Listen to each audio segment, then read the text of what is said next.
ಮತ್ತೊಂದು ಕಡೆ Belagavi Vega helmet ಕಂಪನಿಯ ಮತ್ತೊಂದು ಉದ್ದಟತನ ಹೊರಗೆ ಬಂದಿದೆ. ಕನ್ನಡ ಭಾಷೆಗೆ ಅವಮಾನಿಸಿತಾ ವೆಗಾ ಹೆಲ್ಮೆಟ್ ಕಂಪನಿ ಅನ್ನುವಂಥ ಪ್ರಶ್ನೆ. ಬೆಳಗಾವಿ ವೆಗಾ ಹೆಲ್ಮೆಟ್ ಕಂಪನಿಯ ಮತ್ತೊಂದು ಉದ್ದಟತನ ಇದು. ಕನ್ನಡ ಭಾಷೆಗೆ ಅವಮಾನಿಸಿದ್ರ ಅನ್ನುವಂಥ ಪ್ರಶ್ನೆ. ಕನ್ನಡ ನೆಲದಲ್ಲಿ ಇದ್ದುಕೊಂಡು ಭಾಷೆಗೆ ಅವಮಾನ ಮಾಡಿದ್ರ ಅಂತ. ಕಂಪನಿ ಇರೋದು ಬೆಳಗಾವಿಯಲ್ಲಿ, ಸೌಲಭ್ಯ ಪಡಿತಾ ಇರೋದು ಕರ್ನಾಟಕ ಸರ್ಕಾರದ್ದು. ಆದರೆ ವಿಪರ್ಯಾಸ ಅಂದ್ರೆ ಅವ್ರಿಗೆ ಕನ್ನಡಿಗರು ಬೇಡ, ಮರಾಠಿ, ಹಿಂದಿ, ಇಂಗ್ಲಿಷ್ ಕಡ್ಡಾಯವಾಗಿ ಬರಬೇಕು ಅಂತ ಹೇಳಿದ್ರೆ ಇಲ್ಲಿ ಸವಲತ್ತನ್ನು ಯಾಕೆ ಪಡೆದುಕೊಳ್ಳಬೇಕು? ಎಲ್ಲ ಪ್ರಶ್ನೆಗಳನ್ನು ಕೇಳಿದ್ದಾರೆ. ಸಾಮಾಜಿಕ ಜಾಲತಾಣದಲ್ಲಿ ಕನ್ನಡಿಗರ ಆಕ್ರೋಶವನ್ನು ಹೊರಹಾಕಿದ್ರು. ತಕ್ಷಣವೇ ಅವರು ಕ್ಷಮೆ ಯಾಚಿಸಿದ್ದಾರೆ.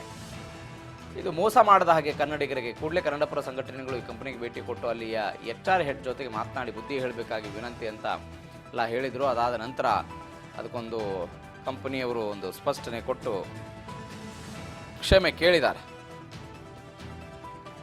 ವಿವಿಧ ಹುದ್ದೆಗಳಿಗೆ ಏನೋ ಅರ್ಜಿ ಕರೆದಿದ್ರಂತೆ. ಆ ಸಂದರ್ಭದಲ್ಲಿ ಇಂಥದ್ದೊಂದು ಎಡವಟ್ಟಾಗಿದೆ. ಕನ್ನಡ ವಿರೋಧಿ ನೀತಿ ಬಗ್ಗೆ ವೆಗಾ ಹೆಲ್ಮೆಟ್ ಕಂಪನಿ ವಿರುದ್ಧ ವಿಪರೀತವಾದಂಥ ಕ್ಯಾಂಪೇನ್ ಆಯಿತು ಸಾಮಾಜಿಕ ಜಾಲತಾಣದಲ್ಲಿ. ಕನ್ನಡಿಗರಿಂದ ಕ್ಯಾಂಪೇನ್, ಕನ್ನಡಿಗರು ಬೆನ್ನಿಗೆ ಚೂರಿ ಹಾಕ್ತಿದ್ದಾರೆ ಅಂತ ಆಕ್ರೋಶ. ಇವರಿಗೆ ಬುದ್ಧಿ ಕಲಿಸಬೇಕು ಅಂತಲೂ ಕೂಡ ಜನ ಮಾತನಾಡೋಕೆ ಶುರು ಮಾಡಿದರು. ಸಾಮಾಜಿಕ ಜಾಲತಾಣದಲ್ಲಿ ಪೋಸ್ಟ್ಗಳನ್ನು ಹಾಕಿದರು. ಇದರಿಂದ ಬೆಚ್ಚಗಿದ್ದಂಥ ಕಂಪನಿ ಆಡಳಿತ ಮಂಡಳಿ ಇನ್ಸ್ಟಾಗ್ರಾಮ್ ಅಕೌಂಟ್ ಹಾಕಿದಂಥ ಪೋಸ್ಟ್ ಬಗ್ಗೆ ಬಹಿರಂಗವಾಗಿ ಕ್ಷಮೆಯಾಚನೆ ಮಾಡಿದ್ದಾರೆ.